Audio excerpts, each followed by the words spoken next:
La commune de la semaine. La commune de la semaine.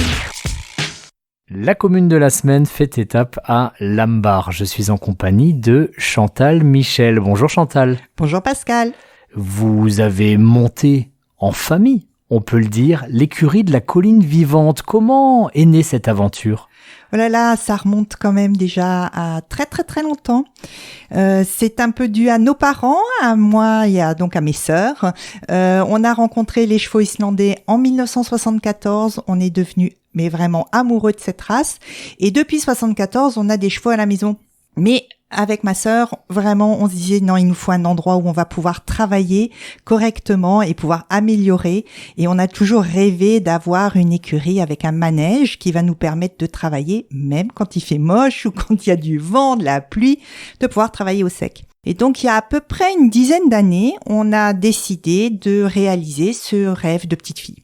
Et on a construit, avec l'aide de mon mari aussi, ce manège avec cette écurie, c'est une petite écurie de propriétaires sur le plateau de Glasenberg, là près du château d'eau.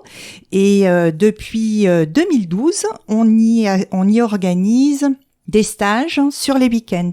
Donc en fait, on n'a pas de chevaux en pension toute l'année, mais on accueille sur certains week-ends des cavaliers qui viennent avec leurs chevaux pour participer à des stages d'équitation dans des disciplines très différentes. Alors bien sûr, on a des stages qui sont destinés à nos chevaux islandais qui ont une spécificité parce qu'ils ont 2 allures de plus que les chevaux habituels, normaux, on va dire. Donc il y a une façon différente de les monter. Mais on organise aussi des stages de dressage, des stages de relations de horsemanship, des consultations d'ostéopathie. Enfin, on essaye vraiment d'avoir une offre très large. Et c'est comme ça que petit à petit, on a été amené à organiser une 20aine de stages par an. Donc presque un week-end sur 2, il y a quelque chose qui se passe à l'écurie. Horsemanship, c'est un terme anglais, c'est grosso modo la relation entre l'homme et le cheval. C'est important, cette relation avec l'animal, j'imagine, pour vous. C'est super important. C'est vraiment super important parce que c'est ça qui va faire qu'on va réussir à convaincre le cheval d'avoir confiance en nous, de nous voir comme étant quelqu'un dans lequel il peut avoir confiance et sur lequel il peut se reposer, et donc d'avoir envie de faire les choses avec nous. Ça évite vraiment les malentendus. J'ai vu que vous faisiez également pas vous directement, des intervenants font des séances d'ostéopathie pour les chevaux. Comment ça se passe ? Il y a des manipulations ? C'est comme un ostéopathe humain. On va d'abord vérifier, donc on va observer le cheval aux différentes allures pour voir comment il bouge, est-ce qu'il a l'air d'être gêné, si oui, d'où est-ce que ça peut venir. Une fois le diagnostic établi, l'ostéopathe va faire des manipulations, des corrections, donc des fois de réalignement d'articulation, mais ça peut être aussi des problèmes musculaires ou ligamentaires, donc il va essayer de peut-être des massages ou de l'acupuncture, enfin il va faire différentes manipulations, puis de nouveau observer le cheval pour voir quel effet ça a sur sa locomotion, est-ce qu'il a l'air plus détendu ou est-ce qu'au contraire il a une crispation qui est apparue. Et puis au terme de la séance, le but c'est naturellement que le cheval se sente mieux dans son corps et que puisqu'il est bien dans son corps, il va pouvoir nous porter tout à fait correctement sans être en défense parce qu'il y a quelque chose qui le gêne quelque part. C'est vraiment comme un athlète, le cheval il a besoin d'être préparé et soigné et observé comme un sportif de haut niveau, parce que quand on lui demande de nous porter, c'est quand même pas rien quoi, c'est quand même du sport. C'est au cœur de votre philosophie justement, ce bien-être animal ? Ah oui, c'est vraiment la ligne conductrice de l'écurie. Et on n'a pas rencontré tous les intervenants qui viennent du jour au lendemain. C'est vraiment une offre qui s'est complétée au fur et à mesure des chouettes rencontres qu'on a faites. Un intervenant nous faisant rencontrer quelqu'un d'autre qui travaille dans la même lignée du respect du cheval, de vraiment essayer de former le couple le plus harmonieux entre le cheval et le cavalier. Et toute notre philosophie, tous nos intervenants tournent autour de ça.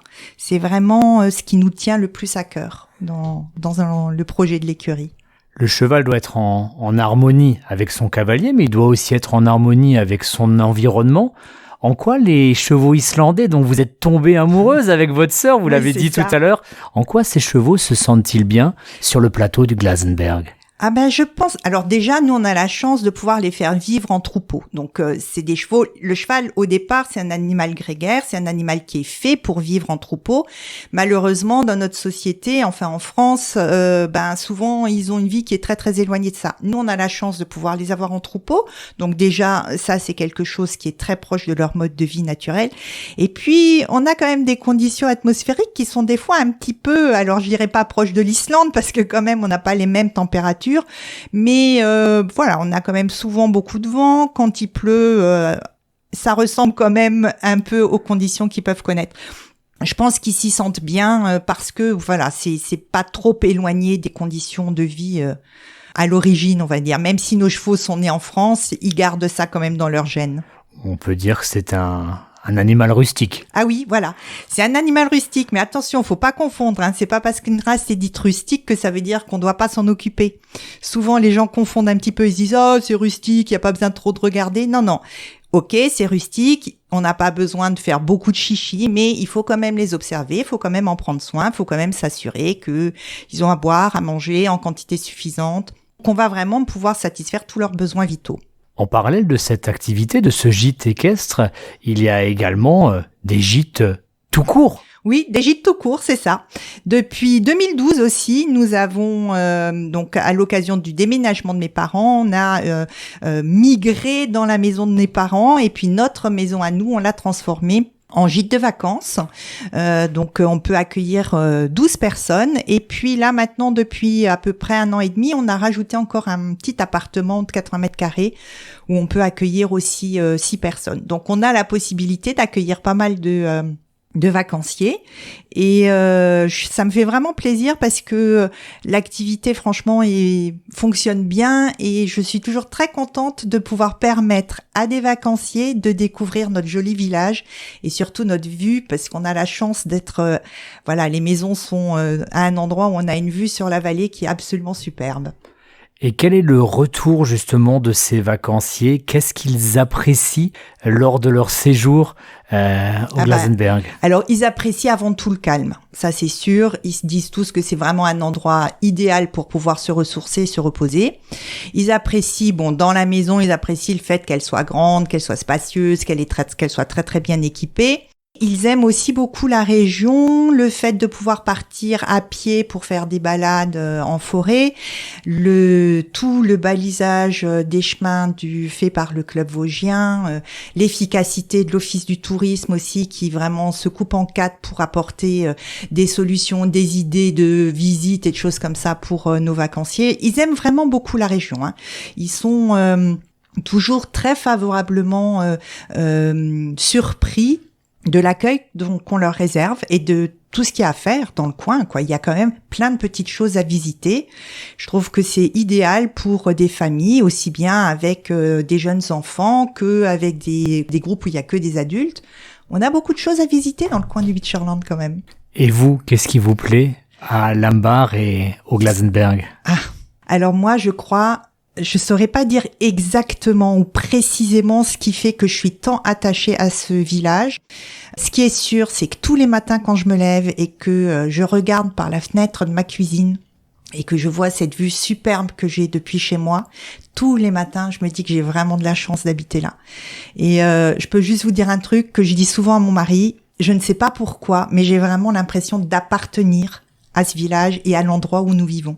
J'ai l'impression que c'est ma place, que c'est là où je dois être et je saurais pas vous expliquer pourquoi, mais c'est comme ça.